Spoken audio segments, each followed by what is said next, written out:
Let me welcome Professor Nampoori from International School of Photonics, Cochin, to please come and share his views. Our previous doctor friend talked about the ratio of life saving to the other. It's very good. The mobile phone is exactly used for only for that purpose, for alternative paging. So it is for urgent messages and for like that, not for alternative land phone or chatting. That is the case. Now, any overuse of anything will give rise to problems. What I am going to discuss is the research problem which we have undertaken on the effect of mobile phone on DNA structure. First, I will tell why I am a physicist. My specialization is in photonics.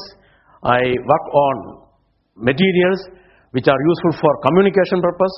We developed, for example, fiber optic repeaters which are useful in visible region, because at present we are only in infrared region. So we developed a repeater for a visible region by making use of DNA as one of the very good medium which can be used as a laser medium. So we found that when you introduce a certain amount of dyes which are useful for laser generation, DNA amplifies the working of dyes, so that we found that DNA in an optical fiber with a small amount of dye will work as a very efficient optical amplifier. Then one day I came across in the news media the work of Professor Girish Kumar. So we thought, why don't we work on the effect of mobile phone on DNA, because we are already working on the DNA as an alternative for a amplifying medium. So I will read. So we have a well-developed biotechnology department, environmental science department, electronics department, physics department, and photonics department. So this is a combined effort of a large group of people. This work which I am going to present is a collaborative work between electronics and photonics, where the electronic people developed a particular type of antenna which can be used in mobile phone, and what we did was how this can be used for supplementing some of our finding on DNA structures. Okay, there is a lot of argument about non-ionizing and ionizing radiations. Of course, microwaves, right from the visible radiation to the wavelength side, are non-ionizing. But it is not only the non-ionizing or electronic excitations of the molecules and atoms are important. There are so many other type of energy changes taking place in the molecule, like rotating, vibration. Rotation energy lies in the microwave region, and vibration lies in the infrared region. And therefore, even rotation energy change is a type of energy change taking place in the molecule. What microwaves uses is, it induces rotational energy to the molecules, and this energy take part in various type of processes. Another thing is that because it is non-ionizing, no mutations or genetic information, genetic malfunctioning may take place. It is not true, because I am a physicist, I am a specialist in quantum physics. There is what is known as a tunneling phenomena in quantum mechanics, where even if energy is not sufficient, electrons can tunnel even if it does not have sufficient energy.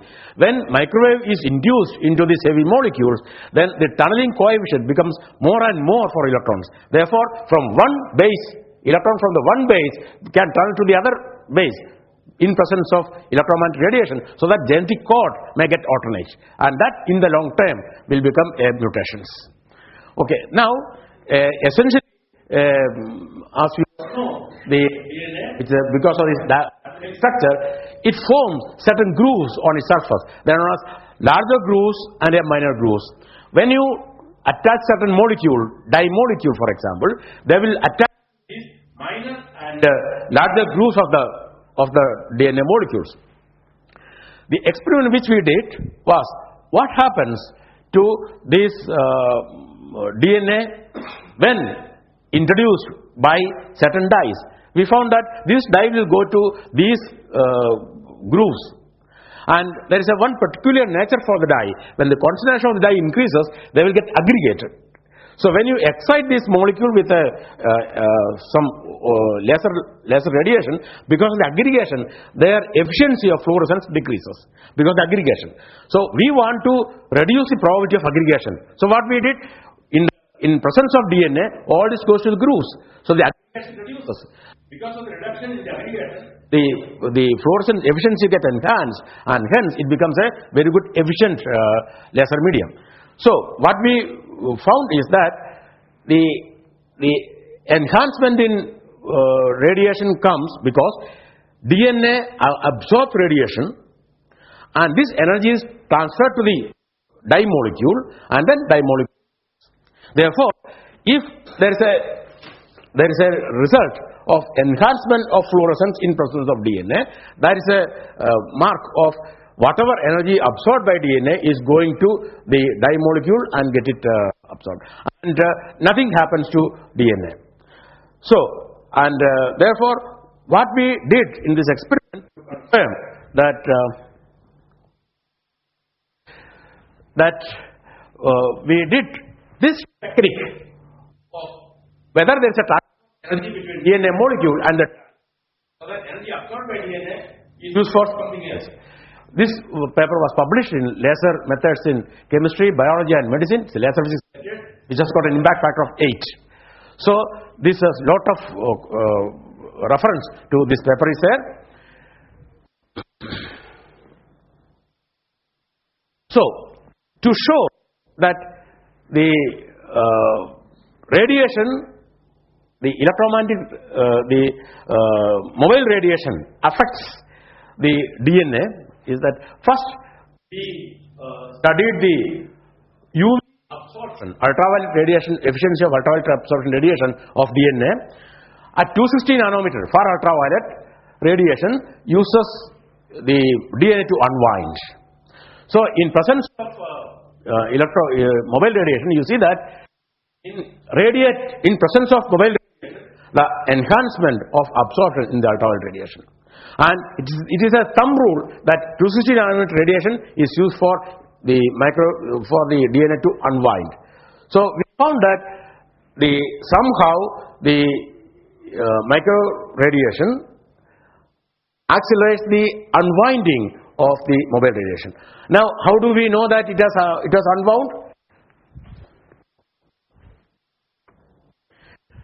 We found that in the case of dyes in presence of DNA, in the absence of electromagnetic radiation, is not at all affected in intensity of radiation. Whereas in presence of the mobile radiation, there is a drastic decrease in intensity of the fluorescence radiation. This means that energy absorbed, or the cell mobile radiation absorbed by DNA is not transferred to dye. It is used for its own purpose. Now, for what purpose it used for it? I said that from 1100 megahertz to 1800 megahertz of frequency is sufficient for one of the rotatory motion of the DNA. Therefore, what happens is that the DNA molecule rotates, and this rotation is a thermal phenomenon, so that heat builds up. Now, when heat builds up, then what happens to that heat? Now, again, we did another experiment.